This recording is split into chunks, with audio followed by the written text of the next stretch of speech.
Je jouais à Nanterre à l'époque, dans Terre étrangère, une pièce de Schnielzer, mise en scène par Luc Bondy, paix à son âme, je crois qu'il a décédé l'année dernière. Et, euh, et je faisais des castings. Jeune comédien, vous faisiez pour Je tapais les essayer, portes. voilà, pour essayer d'avoir des rôles, quoi. Oui. Ouais. J'étais avec un gars que j'avais rencontré qui faisait des marchés, qui s'appelle Maurice Lamy, qui était tout petit, donc ça faisait la différence de taille. Dès qu'on rentrait quelque part, tout le monde riait, ça nous arrangeait pas mal. Et on a tapé à la porte de euh, un film comique où il y avait Galabru. Ouais. Et le premier assistant était Luc Besson. Non, Ouais, ça devait être les Bidas aux grandes manœuvres. voilà. C'est ça? Les Bidas au Grand Man. Ah oui, on était quand même très loin du chef-d'œuvre absolu du cinéma français, quand même, Oui, avec, oui. hein, avec les Bidas. Un film de Raphaël Delpar, pour ne pas le nommer, Voilà. parce qu'il faut rendre à César. Et Luc, il a tout de suite, il s'est dit, oh oh, tout de suite. Moi non, mais lui oui.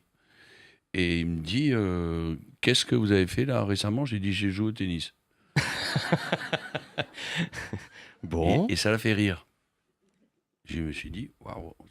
Il me dit, est-ce que vous avez une photo? J'ai dit, j'en ai une, mais je la garde. Parce que à chaque fois qu'on la donne, vous la mettez dans un tiroir, et puis nous, ça nous coûte une fortune. Il a ri. Et tout comme ça. Et il a dit au metteur en scène, il faut prendre les deux, Jean et Maurice. Il s'est battu parce que l'autre ne voulait pas. Et 3 jours après, il m'a proposé de faire l'avant-dernier, qui est le court-métrage qui a servi de modèle pour faire le dernier combat. Voilà, le dernier combat, on en parlait dans l'heure précédente, qui était donc le premier long métrage de Luc Besson, qui était annoncé par un court métrage de une C'est dizaine ça, de minutes. Hein, c'est ça, l'avant-dernier l'avant-dernier. qu'on n'a jamais pu présenter à Vorias parce qu'on a eu un accident de voiture, enfin on est arrivé esquinté, enfin bref, l'année d'après il est venu avec le dernier combat. Ça s'est passé comme ça exactement. Et ensuite on s'est revus dans un bar du côté de l'Opéra et il m'a dit on va tourner dans un court-métrage. Tu ne seras pas payé. Je lui ai dit non. Encore aujourd'hui, je suis surpris d'avoir dit non. Oui. Mais j'avais tellement travaillé à l'œil, au théâtre, tu vois que c'était très dur. Ah, il me dit, je comprends. Oui. 500 francs. Donc symbolique, mais quelque chose. Il me dit 500 francs sur l'heure. Ouais. Il avait des godasses trouées à l'époque. Hein. Il n'avait pas un cal. Hein. Il était Ouais. fauché comme les blés. Et il m'a donné 500 francs pour. J'ai dit d'accord. Tout de suite. Oui. Et c'est comme ça que le pacte s'est fait. Et il y avait une chose qui l'énervait, c'est que j'arrivais avant lui.